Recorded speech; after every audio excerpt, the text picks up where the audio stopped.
Hello, River Landing. When I was 14, I got my first job at a little airport west of town and was thrilled to make $1.25 an hour. I started out washing airplanes, mowing with a push mower, and then graduated to a tractor. In the evenings, our rental planes needed to be parked and tied down, and I remember being taught how to start the plane and taxi it into position.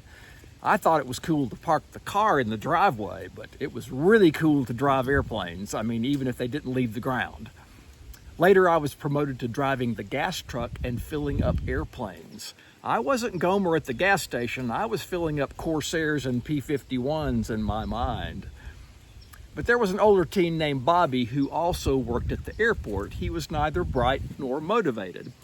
So as I moved up the chain of responsibility, he ended up washing more planes and mowing more grass, and he was not pleased by this and expressed his feelings about it in words my young Baptist ears had not heard. I was trying to avoid him at every chance I got, but he blamed me for the harder work to do. Eventually, he told me to tell the boss that I wanted to wash planes and mow grass again. Well, I hated mowing grass, and I liked the other parts of my job. He told me I better do it or else, and he smoked cigarettes, so I knew he was tough. I was thinking about giving in when something fortuitous happened. Bobby was putting gas in a customer's plane, and I was out on the line tying things down. I noticed that Bobby forgot to put the fuel cap on when he was finished on one wing. I thought about hollering at Bobby to check the cap, but I figured I'd get his wrath instead of his gratitude. So I went inside and was standing at the big glass window when the plane in question started to taxi to the runway.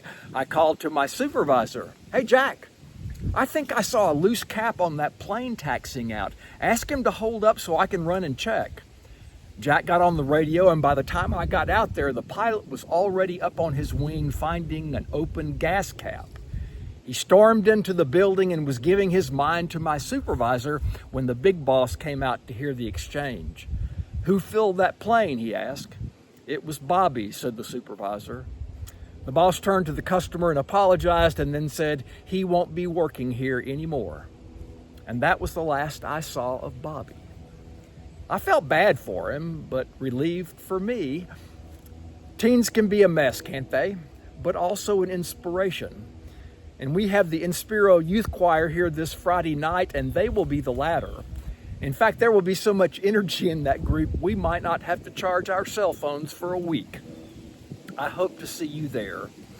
Oh, and double check that gas cap. Have a great week.